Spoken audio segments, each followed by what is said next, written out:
قانون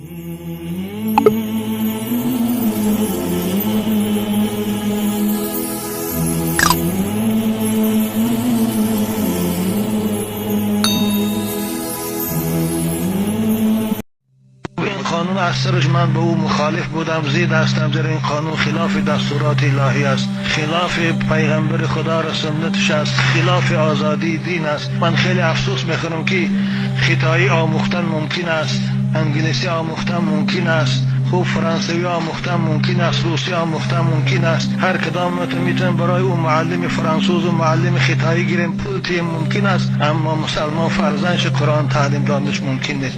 این خیلی باعث افسوس است. وقتی که من در صحنه‌های تلویزیون میبینم مسیحی‌ها رهبرای حکومت تفلکان خرسالشون همراه عبادتخانه‌هاشون میبرن، من خیلی افسوس میخورم که حکومت ما تفلکان ما را از این سعادت محروم کرده.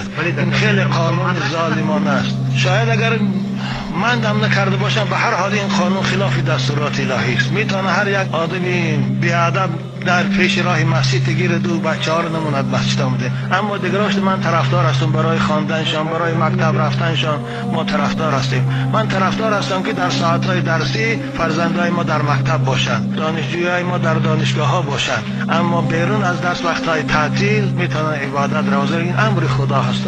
ولی حالا شما باری مشاهده کردید که یکم کارمند نه در مسجد ما این مشاهده نیست، اما بسیار آدم شکایت کردن. حتی در مسجد من پیش چوخیچی شنیدم رئیس محله با پاسپورت بچه ها رو به مسجد مونده است. کدام بچه که از 18 سال پایان است از مسجد گردانده است، از 18 سال بالاش مسجد راه داده است. مسجد پیش اداره نسپالکام. این اذان آوازش انشاءالله تا قیامت خاموش نمی شود. این آواز روز تا روز بلندتر صدا می‌تید.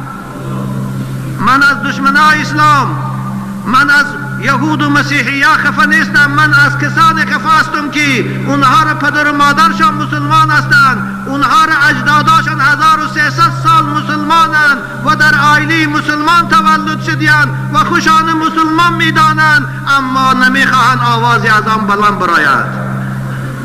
من از اونها خفه هستم که اونها روز قیامت به بلال چطور رو پرو میشوند، روز قیامت به صاحب اذان به محمد چگونه رو پرو میشوند.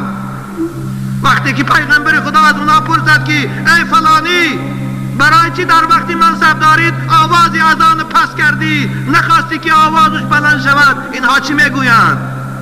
من غم اینها رو میخورم، چی بگفته باشم؟ اما باز به اینها از این منبر رسول اکرم میگویم که اونها نمیتونن این آواز خاموش کنند، زیرا که صاحب این اذان الله است، صاحب این اذان جبرئیل است، صاحب این اذان اسلام است. هو الذی ارسل رسوله بالهدى و دین الحق لیظهره علی الدین کله ولو کره الکافرون.